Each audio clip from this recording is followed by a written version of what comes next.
In this podcast, I thought it would be fun to talk about this chair that I'm making, more specifically all the problems and some of the issues. A lot of it's my own fault, but I thought it would be fun to talk about that. So before I do go on with that, my newsletter has went live, so for anyone that's interested, there'll be a link in the description. So you should receive the second edition, obviously, if you sign up with your email now, and you can go back and you can read the first edition. So everybody that did actually sign up, a very big thank you for that. Really appreciate it, and I hope you enjoyed the newsletter. So as I said, I thought it would be fun to go through some of the problems and whatnot, and some things I've got to sort out. I've got actually quite a lot of things to sort out, but I think one of the first things you should be able to see is this leg. This leg is slightly skewy. Now, it's not actually the conical tenon, the female portion, which normally it is. It's actually the leg. So, or all the male portion of the conical tenon. So I've screwed up a little bit with the conical tenon, and it's a little bit out of whack. So that is one problem that I am gonna have to sort out. So as I said, I think it's fun to show people your mistakes, because I think on social media, I think everything just looks prim and proper, doesn't it? And there's not a lot of people that show the mistakes. So as I said, this is going to be full of mistakes and a little bit problematic. So keeping up with the legs.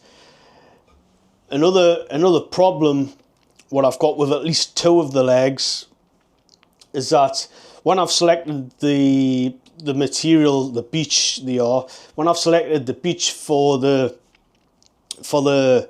legs, basically I've been a little bit careless, and out of the four legs, two of them the grain runs out a little bit.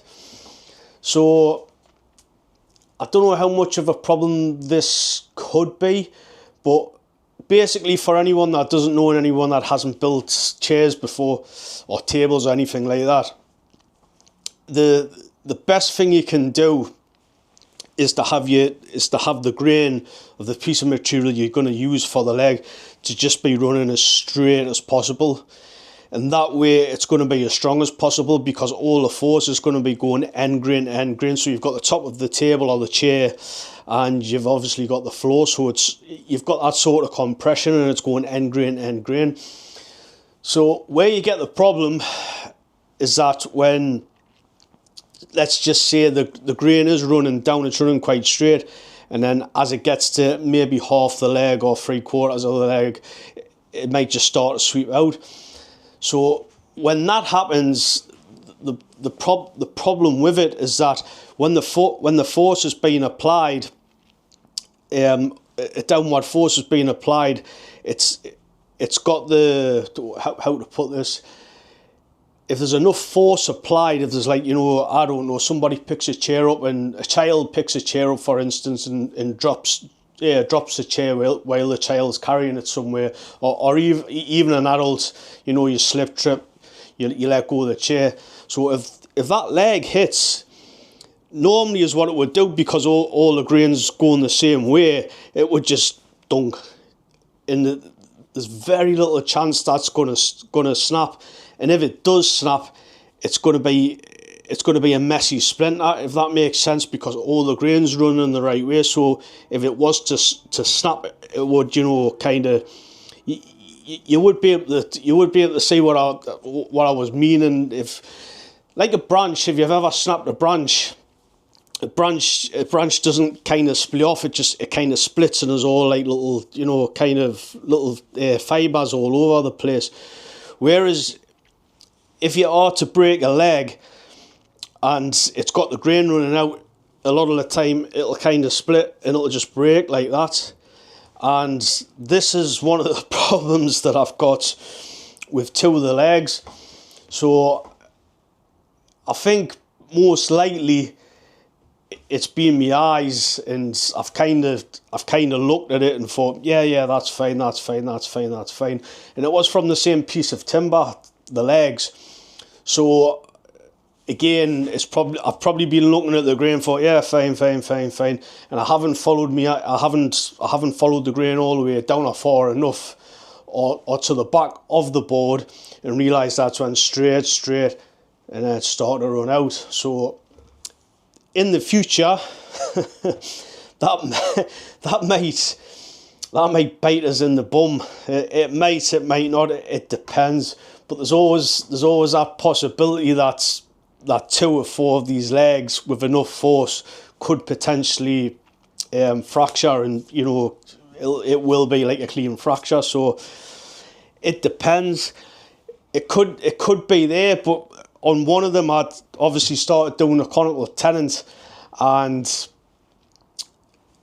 I had different direction in grain, which again tells us that at the very bottom or the very top of the leg where the conical tenon is, as I was shaving round to start shaving the conical tenons, so I was going round, and I got to like a third of the conical tenon left to carve, and I started going against the grain. So basically that tells us that the grain was kind of running straight, and then it started to run out, if that makes sense.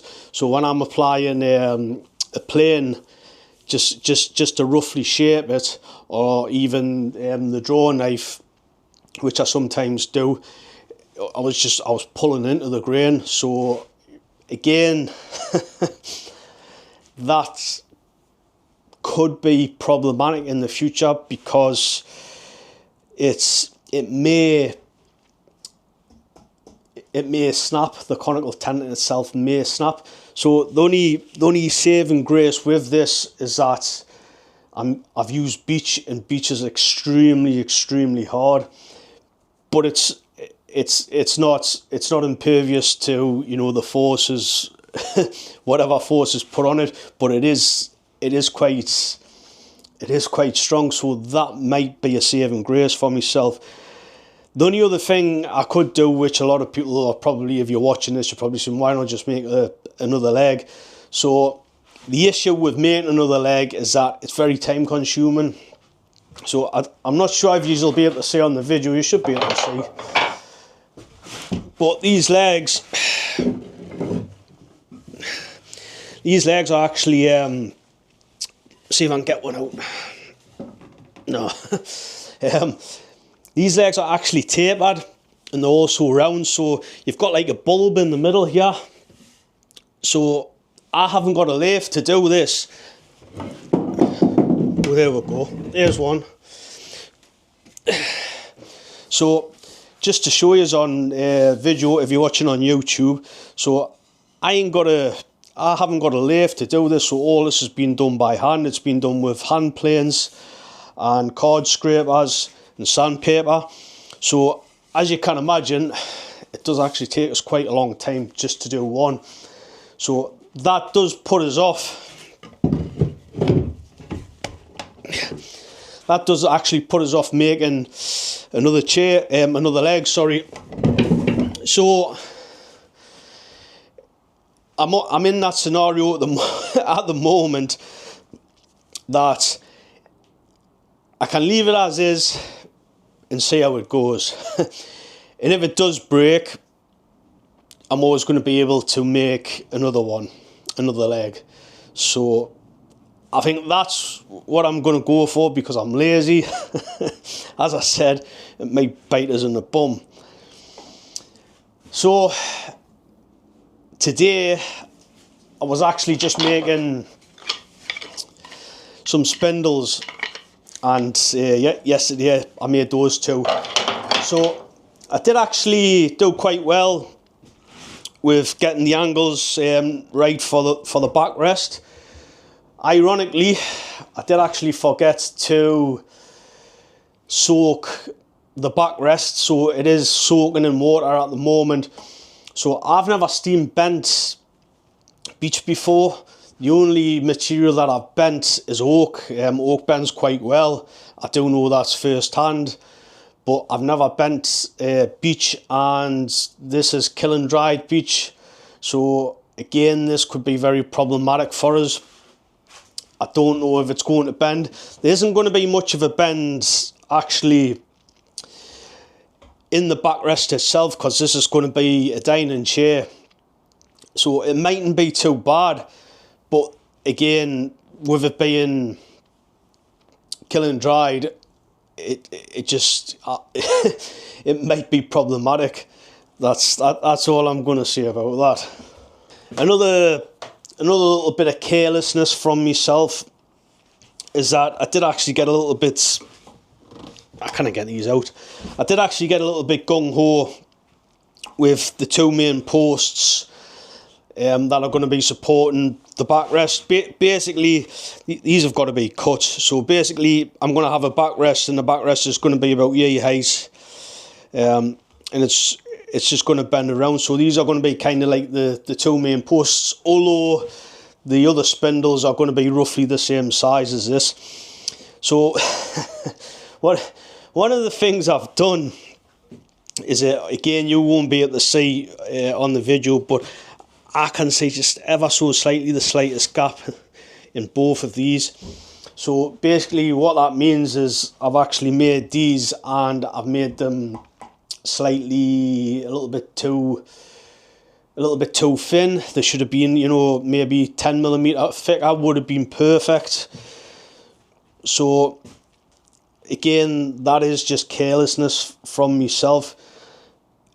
Ironically, I do have to actually make a couple more spindles, so nothing's going to go to waste per se.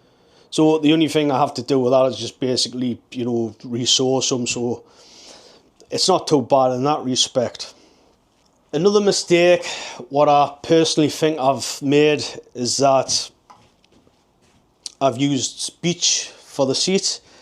Now, typically, from what I understand, what I've read, all the research I've done over however many years, you know, go like making odd chairs here and there, but basically any sort of construction like this, stake construction, typically the seat is softer and the legs tend to be harder. So just to give you a little bit of comparison, maybe, you know, maybe elm, like an elm seat, and oak legs or ash legs, something like that, because the ash is extremely strong. And although the elm is a softer wood, it is the fibers are quite what's the word I'm looking for here? I kind of think of the correct word here. But anyway, elm is better. Basically, the fibers, is it dense? I don't think that's the right description. But anyway, elm is used a lot.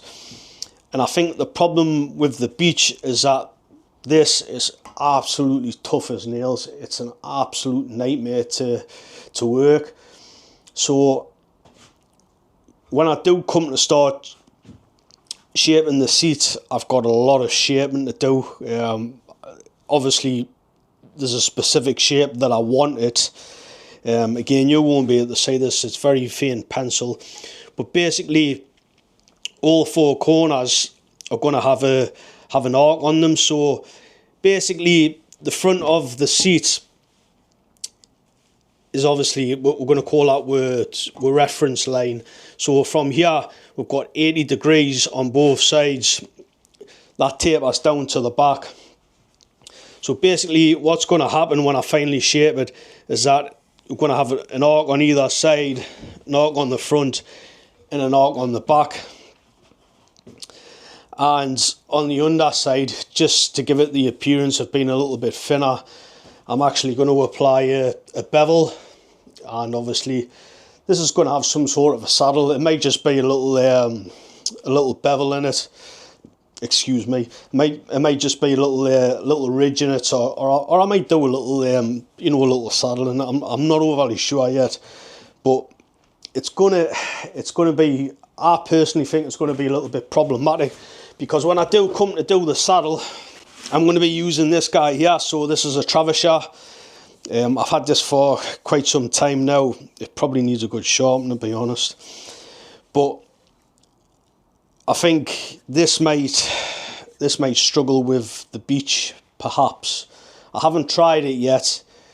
Having said that, thinking about it now, because it's actually got an arch blade, it mightn't be as bad as some of the planes, but the straight planes, the straight edge planes, cutting edges like me Canna or me number 4, or even the bevel up on me number 5, bevel up jack plane.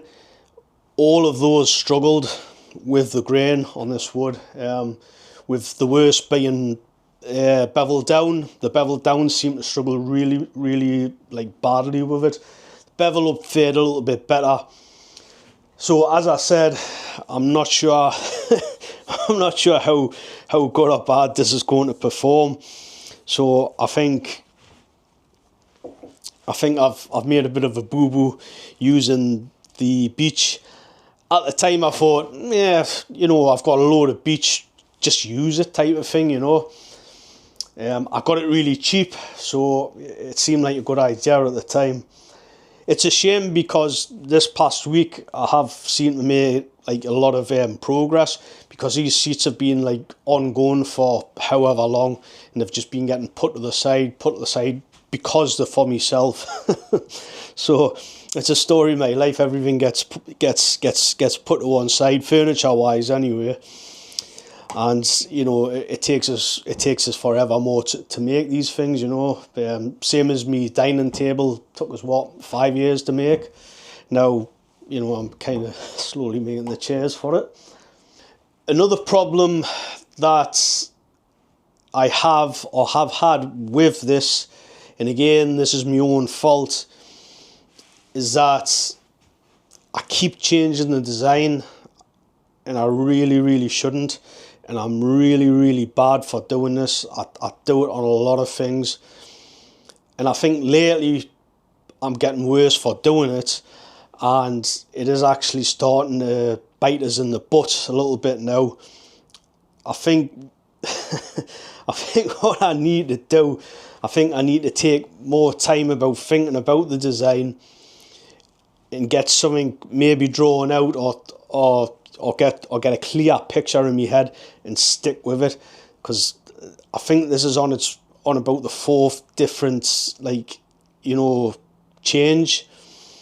You know, it's went from you know, having multiple spindles to being like quite a high back, to only having maybe, you know, 4 or 5 spindles, to being lower down.